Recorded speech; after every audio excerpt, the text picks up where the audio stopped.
بہت سے لوگ ناظرین کرام ایسے مقامات پر بھی ہوتے ہیں کہ جہاں پانی میسر نہیں ہے یا بعض اوقات پانی کے استعمال پر قدرت نہیں ہے، یعنی جہاں جہاں شریعت جس کے لیے تیمم کی رخصت دے، تو کئی لوگ سوال کرتے ہیں اب ایسی جگہ پہ ہم تیمم کیسے کریں؟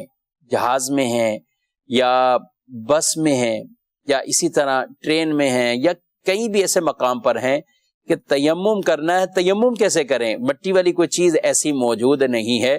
تو میں ایک مشورتاً عرض کروں گا کہ آپ اپنے پاس جو ایسے مسافر ہوتے ہیں جن کو بائی ایئر سفر کرنا ہے، جن کو ٹرین میں کہیں سفر کرنا ہے اور ان کو تیمم کی ضرورت پڑ سکتی ہے، تو آپ اپنے پاس کوئی مٹی کا برتن، چاہے وہ یہ پیالہ ہے مٹی کا، ایسے کوئی مٹی کا پیالہ یا پلیٹ یا کوئی بھی ایسی چیز کہ جس سے تیمم کیا جا سکتا ہو۔ اب یہ تو جیسے مٹی کا پیالہ ہے لیکن اس پہ پالش اور اس کے اوپر ایک تیب چڑھی ہوئی ہے، یہ نہیں، جو کورا برتن کہلاتا ہے، یعنی مٹی کا کورا برتن جسے کہیں کہ نارمل جو پرچ ہے، پلیٹ ہے ایسی مٹی کی، تو وہ اپنے پاس سفر میں رکھیں۔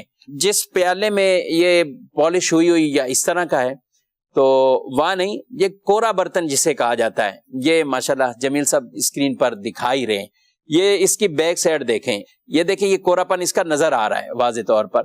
تو اس طرح کی جو پالش والا برتن نہیں ہے مٹی کا، تو ناظرین کرام وہ اپنے پاس پلیٹ آپ رکھیں۔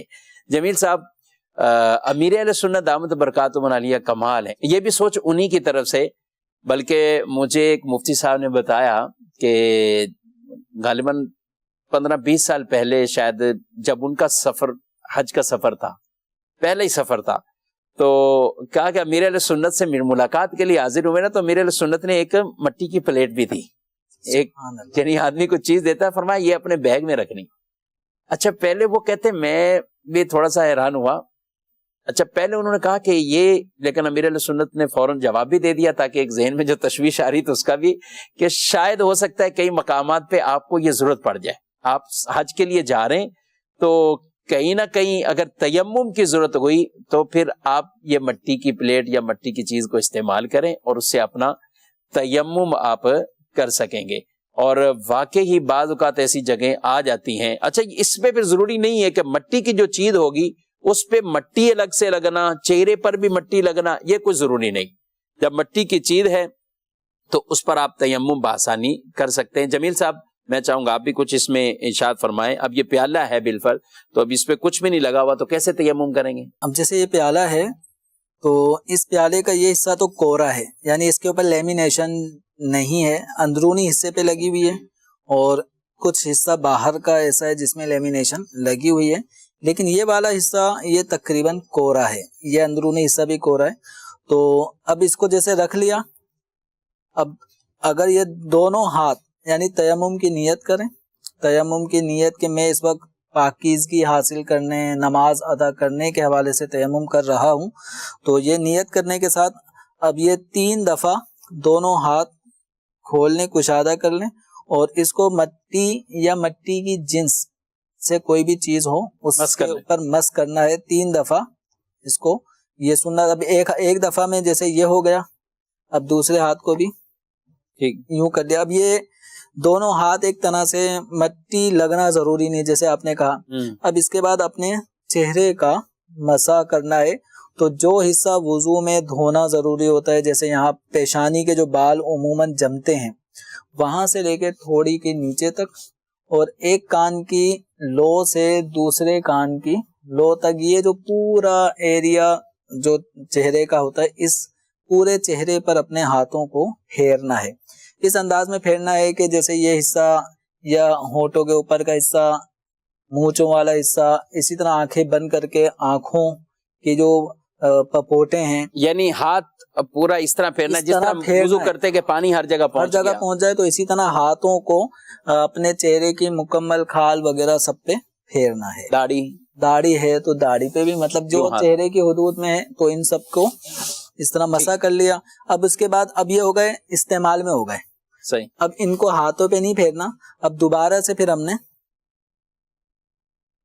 سے ہم نے اس کو مسح کے قابل بنا لیا۔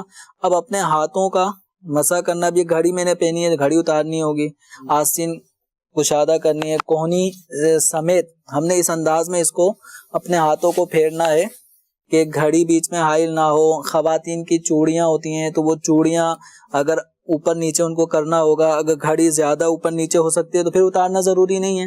اس کے نچلے حصے کو بھی ہاتھ پھیرنا ہوگا, پھر اسی طرح اپنے الٹے ہاتھ کو بھی پھیرنا ہے. اب چونکہ میں نے جس انداز میں بتایا ہے تو اس میں کچھ نہ کچھ اعضاء ہاتھ کے ایسے ہوں گے, کچھ حصے ہوں گے جس پہ ہاتھ نہیں پھرا ہوگا, تو اچھی طریقے سے اپنے ہاتھوں کو پھیرنا یہاں تک کہ کوئی بال, کوئی کھال, کوئی حصہ رہ نہ جائے انگلیوں کے درمیان.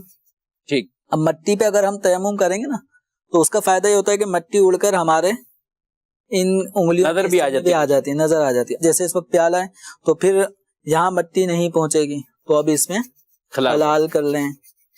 یعنی گویا اس طرح کر لیں کہ آپ کے یہ ناخن سے لے کے کوہنی سمیت کوئی حصہ ایسا نہ رہے جس پہ ہاتھ نہ پھرا ہو. ٹھیک.